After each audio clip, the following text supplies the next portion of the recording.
Hi, welcome to SuperInvestorsPodcast, where we discover and connect with the top 1% investors. Today we have with us Mr. Arun Chulani, the co-founder of First Water Capital, an India-focused alternative investment fund, which has delivered a stellar performance of around 43.6% in 3-year CAGR terms. Arun shares with us the investment framework his team adopts to identify stocks at First Water Capital, some successful themes he had invested in the past, and sectors that he is bullish on. So without much ado, let's get started.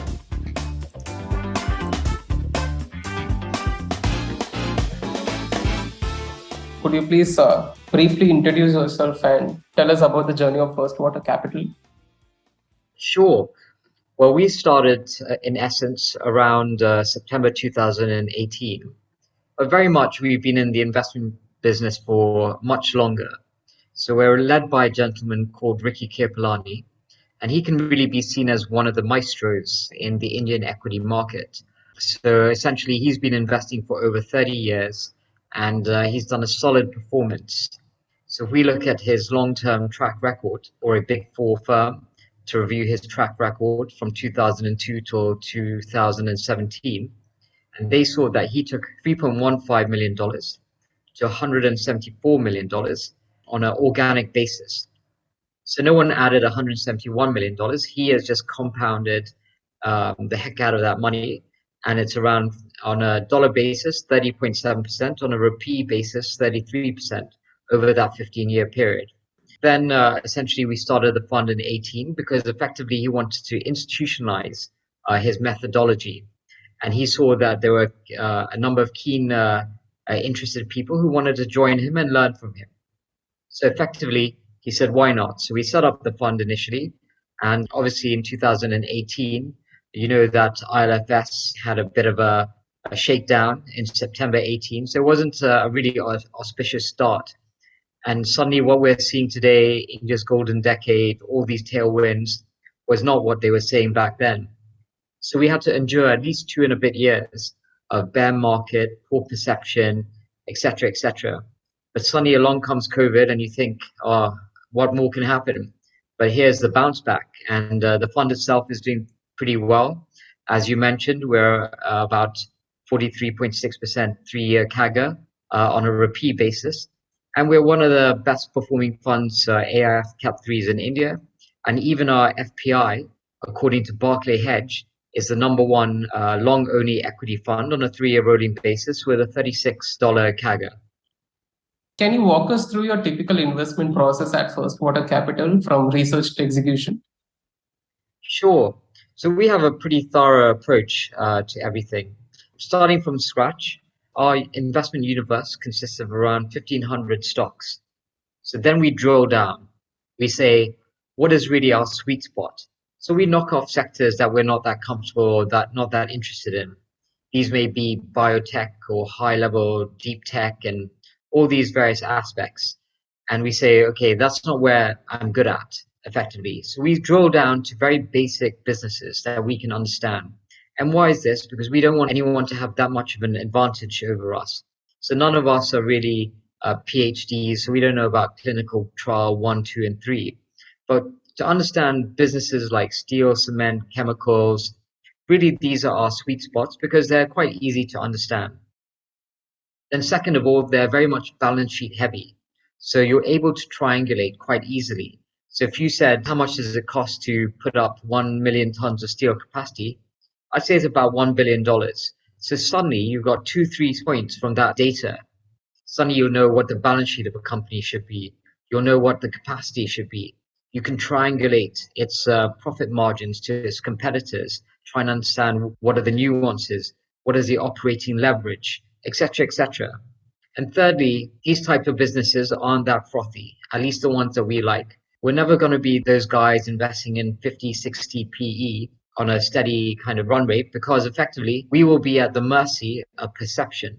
But what we like are those really well-valued stocks where we feel that there's limited downside in terms of PE perception, and we're really waiting for that inflection point for the earnings. So that could be growth, or that could be a turning in the business cycle. So that's really what we're looking for. We're looking for value plus a catalyst to unlock that value. Would you like to share about any successful investments that you've made in the past and how you had approached it? I can talk about the steel pipe sector. Really uninteresting to most people, but very interesting for us. These guys are just generally not going to be the darlings of anyone. Who cares really about steel pipes? People are more excited by tech or e-commerce and disruption. But for us, this was a beautiful play. We identified this sector in March 21. And effectively, why did we like this sector? One was it was reasonable. This sector had very little capex in the last 5, 6, 7, 8 years. The stock price really hadn't gone anywhere too fast. In terms of a value play, it was very reasonable. But why did we like it? Effectively, we identified 4 or 5 catalysts that would unlock this sector. EBITDA margins were about 8 to 10%, going nowhere too fast. Volumes were a bit soft. We identified 5 pretty much big catalysts. One was Jal Jeevan mission. So here you've got water for all. So Modi has said, I'm going to go to towns, to villages, around the cities and let them have running water. So what does this mean? This means steel pipes. You have gasification. Of course, the push is to go from 7% to 15%. Again, it requires steel pipes for distribution. River irrigation. Again, we have 7 big rivers in India, not being used too much for irrigation nor transportation. Again, steel pipes. Our next door neighbor, a country called Saudi Arabia, building mega developments, NEOM, Red Sea development. Again, they need steel pipes for water distribution around the city. And then fifthly, February 22, along comes the Eastern European conflict, and boom, energy prices are soaring. Suddenly, energy security is on the top of everyone's list. If everyone's been, countries are being pretty complacent with cheap gas, cheap energy, but suddenly they realize we've got to have secure energy. We can't just be always green. Also, all these oil and gas companies, they're flush with cash. So then, since 2015, part of the super cycle, they were in their bear run. They weren't doing too much in terms of capex, but suddenly they're flush with cash. So there they have to do capex, drilling, distribution, transportation, again, steel pipes. And that's really what unlocked these companies. And we took a pretty decent position in these companies and were able to play relatively between them. So it's not that they just moved up linearly, but one would move up first, we'd sell it down, we'd redeploy it into the other one that's a laggard, that would move up, we'd scale down that position, trim and add according to its intrinsic value and the relative play between the companies. So that way we were able to do better than a buy and hold strategy. I believe First Water follows more of a concentrated allocation in their portfolio. Is that right? Correct. So our top 10 stocks is around 50% of the portfolio. So in such a scenario, how do you manage the risks for the entire portfolio? Where, risk is very important for us. How do we manage them? Essentially, you've got to understand your companies. And that's why we're concentrated. Because the less you have, the more bandwidth you're willing to or able to dedicate to individual companies. If you have 40, 50, 60, then how do you even know what's happening in your entire portfolio? But because we narrow the amount, we're able to dig deep, do our better due diligence according to us, and just really build conviction in these types of companies. Secondly, we're constantly de-risking through our relative plays. As I mentioned, we could be adding or trimming as a stock moves. When you put together a portfolio, when you do your portfolio construct, you don't know which company is going to move up first. Because if you did, you'd put 100% in that and then keep on timing till the next one. But that's generally why you have a semi-diversified or diversified book. So one may move up quicker, one may even go down. So we are moderately adding and trimming accordingly as one moves up against its intrinsic value. We may choose to de-risk it and redeploy into a laggard. That way, we are managing our relative risk reward of the entire portfolio. Sure. Can you list any 3 inflection points for the Indian equity markets, maybe in the next decade? Yeah, of course. 3 inflection points. Good question. We're hopefully moving to low middle class. So today we're about $2,500 per GDP per capita. But the aim of the game is to get to at least 4,000 by the end of the decade. And that really is lower middle class. So someone would say that's only an increase of 75% or 80%. But actually, on a discretionary level, let's say someone's a general person, again, just on assumption based, they may have $2,000 as their fixed cost and $500 is discretionary. But suddenly that's another 1,500. So that's a 4x or 3x on that initial discretionary spend. So that will increase much larger. That's really one of the inflections. So again, because it's moved beyond just fixed costs, it's gone to the discretionary stage and significantly so, at least on a multiple basis. That is really an inflection point for people in terms of whether it's consumption, two-wheelers, affordable housing, various metrics that will unlock a lot of these things. And you can see this in the types of CapEx plans. Again, a knock-on in terms of inflection. You can see it in the steel industry. So India today has around 100, maybe 100, 118, 130, depending how you look at it, million tons of steel capacity. And we're the number 2 player. But yet, by the end of the decade, this should at least double. So imagine, since the British left, 77 years, we have painstakingly put up 120 million tons of steel capacity. But suddenly, within a 10-year time frame, we've got to double, if not go larger than this, to catch up with the demand that we're expecting. So that's, let's say, step 1, and step 2 is the kind of speed of increase. Based on our current base, you'll have to double or triple in many of these businesses. Then, of course, it's the China story. Every major country has its day in the sun. So the turn of the last century, you had Great Britain, then you had America, then you had Japan, then you had West Germany, then you had China. But China, as you can see, it doesn't take too much to see that even though it's done an economic miracle, in the late 90s, we were neck to neck in terms of GDP per capita, but they've raced ahead. They've done a brilliant job of taking their people out of poverty. But with progress, again, you have maturity. So now they have to think, what's next? They can't just be 50% of basic industries because no longer are they labor competitive. Secondly, they're polluting their own lands to export. So now they have to think, what do we do now for the next 30 years? So that means they have to reduce capacity in many of these industries. And generally, rule of thumb, they are 40 to 50% of worldwide global capacity. And for instance, going back to steel, ballpark, you have about 2 billion tons of steel capacity. China has just over 1 billion, and India's number 2, 120 million. So suddenly, let's say China has to reduce 10%. That's like almost as big as India's current entire capacity. So that means as their competitor, we'll have more volumes, we'll have better margins because they are voluntarily reducing their own capacity. So of course, this goes hand in hand with chemicals, multiple other businesses.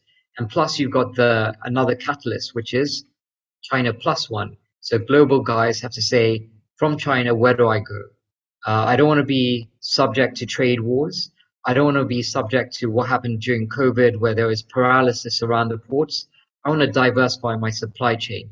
India is as good a country as any to suddenly put up world scale factories. Like Apple has come, there's talk about Tesla. That in itself will create its own ecosystems, its own capex around that kind of development. And also, what does that also mean? It means that if you're going to put up a world scale factory, you want large scale to hit those economies of scale. So you need a country which will have big domestic demand, and then you export the rest. So of course, India being 1.3 billion people is the most populous country in the world, is as good as any, essentially, to relocate or to set up world scale factories. We've done a brilliant job in terms of digitization, and what that goes hand in hand with last mover advantage. That's also in infrastructure. So I've told you about going to low middle class. That also moved up to China slowdown. And this last one is infrastructure, both digitization and infrastructure. India has a great advantage. Today, we can't see it. All the roads are dug up. We're always stuck in traffic jams. But this is last mover advantage, both in the digital world as well as in the physical world. And effectively, hopefully, we will have the best in class. When you look at the West, a lot of their infrastructure and so on was done maybe 20, 30, 40, 50 years ago. So now they need to revamp it. But today we are pushing out our infrastructure. We are pushing out our digital plans. So back in 2015, in terms of mobile data access, we were 155 in the world. Today, we're number 2 in terms of mobile data consumption. So that is a leapfrog. And of course, it's being pushed by various infrastructure projects, which are using, hopefully, best-in-class infrastructure. And this is the same with our own infrastructure, whether it's airports, trains, etc., etc. Again, we are using last mover advantage, which will mean that we are one of the most efficient players in the world in our space. So a lot of this will help in terms of efficiencies and logistics. So Arun, I think we're towards the end of the podcast. So before we end, have a small rapid fire section. Oh, great. I love thinking on my feet. Perfect. So let me start. Can you name any one favorite investment book of yours? Oh, yeah, but then I'll be telling all my secrets. So I'm going to just tell you the obvious one. The Intelligent Investor, of course, a classic and a bedrock of any great value investor. Cool. Any investment podcast or newsletter you follow on a day-to-day basis? I really like Columbia Business School's Value Investing podcast. It's really beautiful.